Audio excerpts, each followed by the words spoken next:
Did you know that SNAP benefits, otherwise known as food stamps, gives assistance to 12.5% of our population each and every month, which translates into 43 million people all across the country?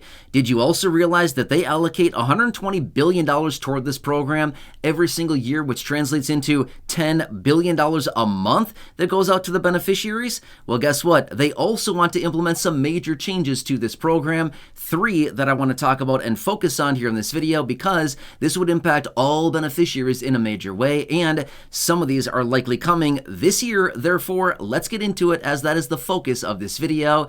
Let's get into it and talk about all the details. All right, so I do want to focus on SNAP benefits, and again, all the 43 million people that do rely on these benefits every single month, otherwise known as food stamps. Some people refer to them as EBT benefits, but there are 3 major changes on the table right now, and I'll even throw in a bonus that they do want to implement as well this year. And many of these may be coming, which is why I want to bring this to your attention, because if you are somebody that receives SNAP benefits, food stamps, or you have an EBT card, again, referring to all the same thing here, you probably want to pay attention to this, because lawmakers have this at their disposal, and they're likely going to be implementing at least a couple of them. So 3 of them for sure we will talk about, and then again, I will throw in that bonus for you as well. All right, so let's talk through the details of these one by one. Let's start with the good news first.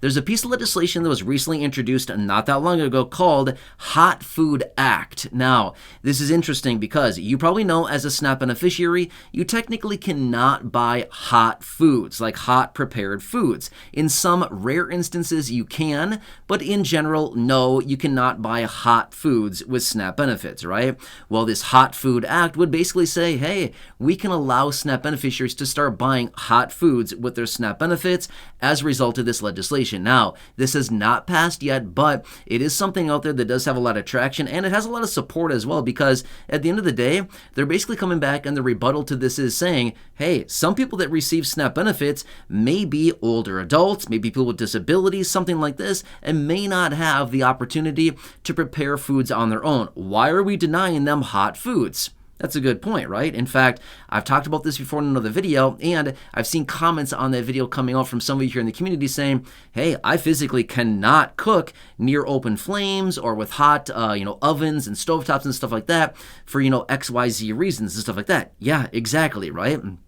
So again, why would they deny SNAP beneficiaries hot foods? Again, good idea, right? So again, this is a major one that's out there right now, and this would be a good thing. It would be pretty nice, especially when you're strolling through the grocery store and you come across the deli, some nice hot foods available, and in general, they say, sorry, you can't buy that. But in this case, you may actually be able to start buying those foods. And again, I'll keep you posted on that one as well. Now next, this is another one for those of you that receive these other benefits in accordance with your SNAP benefits as well, which are benefits including but not limited to Social Security, retirement, disability, SSDI, survivor, spousal, SSI, VA benefits, all benefits like this. And again, I know there's a lot more out there, but those are just some of them. But the whole situation is, every year you get the COLA raise. In fact, this year it was a whopping 3.2% COLA to your fixed income benefit, right? Again, I'm being a little bit sarcastic. 3.2% is not very big. But with your COLA, in conjunction with that, you also have a reduction to your SNAP benefits as well, right? Now, they're talking about the COLAs Don't Count Act. This is a piece of legislation out there that would not offset your SNAP benefits because of the COLA that you get every single year. This is a very promising piece of legislation. It would not add hundreds of dollars to your pocket every single month, but it may result in $20, $25, $30, $35, $40 a month that they're not taking away in the form of SNAP benefits because of the COLA, right? So this would be a very nice one here as well. Now next, let's quickly talk about another one. This is not a good piece of legislation that's out there, but it is there as well that I certainly want to bring to your attention. They want to micromanage what you buy and what you consume. I mean, seriously, really? The last thing we want everybody wanting us to them to do is to tell us what we can eat and consume through our drinks, right? Well, this is exactly what they want to do. So they basically are telling us, hey, we have this legislation and we want to micromanage everything that you are buying from the grocery store, the supermarket, and they want to eliminate salty and sugary foods. So imagine that, right? So what are we supposed to do? Walk through the grocery store and look at the nutrition label of literally everything and say, uh-oh, this has a little bit too much salt. I guess I can't buy it. Oops, this one has 2 grams too much sugar. I guess I can't buy it and enjoy my life a little bit. You know what I mean? So literally, this is the real thing. Now, I do not anticipate this to pass through Congress, okay? But I'm just saying, we gotta watch this one very closely as well. But this is out there. They introduced it, I'm gonna say like 9 months ago or so, maybe give or take a little bit. But this has been out there. I've seen it popping up in the headlines a few times. And I do want to bring this to your attention because let's just say that this did actually pass. Well, then we would have a major headache on our hands. Could you imagine how embarrassing that would be for the beneficiaries and how degrading that would be? You go to the checkout counter with all of your prized possessions, everything that you want to take home and enjoy over the coming days or weeks, right? Maybe something is a good old box of cereal. Who doesn't love some cereal, especially some cereal that has a ton of sugar in it? I'm just saying, love it, right? But here's the thing. How bad would that be? You get to the checkout counter and the checkout person says, I'm sorry, you can't buy this box of cereal. It has too much sugar. Really?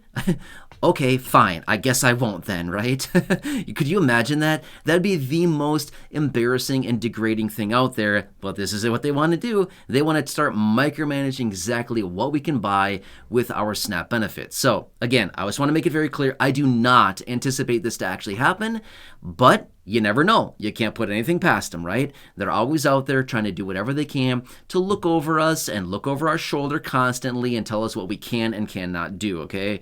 So I'm going to continue watching this one very closely, but we'll see what happens with it. I anticipate they throw it right in the shredder, or as you've been watching the videos on the channel, you often hear me say, they'll throw it right in the burn pile. That's probably the best place for this one, right? Anyway, I want to bring it to your attention really quickly. Now next, this is another big one that's coming out and likely going to be happening to some degree this year as well. Now again, I want to make it very clear. I am not here to instill fear in anybody. I'm not here to, stir the pot and be like, get ready. This is coming for you. But I do want to bring this to your attention because this is going to be a very important one. And this is going to impact a lot of people in a major way, which is raising or increasing the age that you would need to satisfy the work requirement, okay? Now stick with me here for a second because this does not apply to everybody, okay?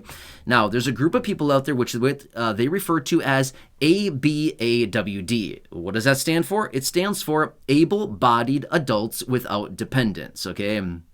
So basically it says somebody who is able-bodied, who does not have a disability, and who is not over the age of 65, and who does not have dependents, okay? So again, the pool of people that this would apply to is pretty relatively small, okay? But it is a pool of people out there that this would impact. Now, last year, 2023, okay, they increased the ages on this from 49 to 50, and then from 50 to 52.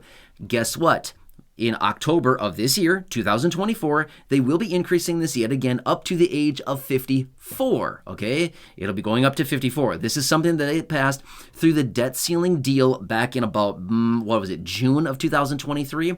Around that time, in June of 2023, they passed this. So it is happening going up to the age of 54. However, they're talking about raising that work requirement age a little bit more up to the age of 56, possibly 55, okay?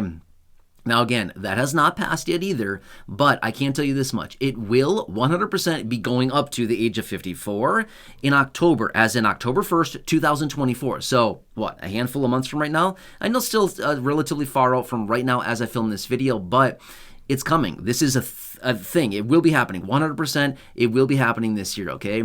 That's why I want to bring this to your attention. Now, the potential of raising the age up yet again, up to maybe 55, 56, something like this, is still on the table, but I would not put it past them because this may be one of the concessions that they talk about and that they bring in as a result of some of the other concessions and changes that they do want to implement as well to the SNAP benefit program or other low-income benefit programs, okay?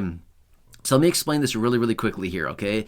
Remember, this only applies to those people who are falling into the category of ABAWD, able-bodied adults without dependents, okay? So here's what they basically say. You need to fulfill the work requirements on an ongoing basis. Otherwise, if you don't, then you would need, then you could only get SNAP benefits for 3 months out of every 3-year period of time, which is the threshold right now, okay? So the work requirements, those would be in place, okay? And again, it would only be for the people who are able-bodied without dependents under the age ranges that we have in place. As of right now, this filming right now, it is still at the age of 52. However, October 1st, it's going to be changing from 52 to 54 of this year. Does that kind of make sense? So this will be impacting a lot more people in a pretty major way. And again, if they raise the age requirement on this one more time, then guess what? That's going to impact a lot more people as well, going from 54 to 55, 56, something like that.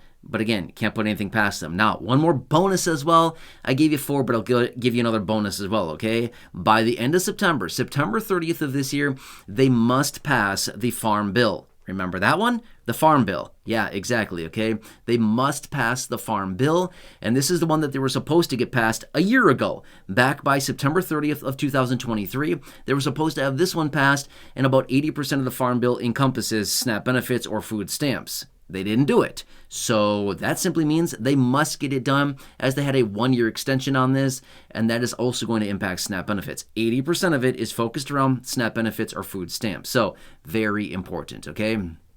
Anyway, this is what I wanted to share with you here in this video. If you have not done so yet, as always, leave your comments, your questions, your feedback down below. Subscribe down below. It's totally free to do so. Share the video with your friends on my social media.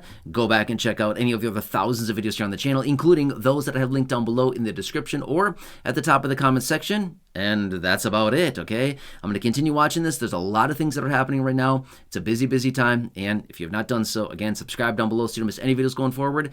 Until next time, enjoy your day. Take care. Have a good one. And I'll catch you again later.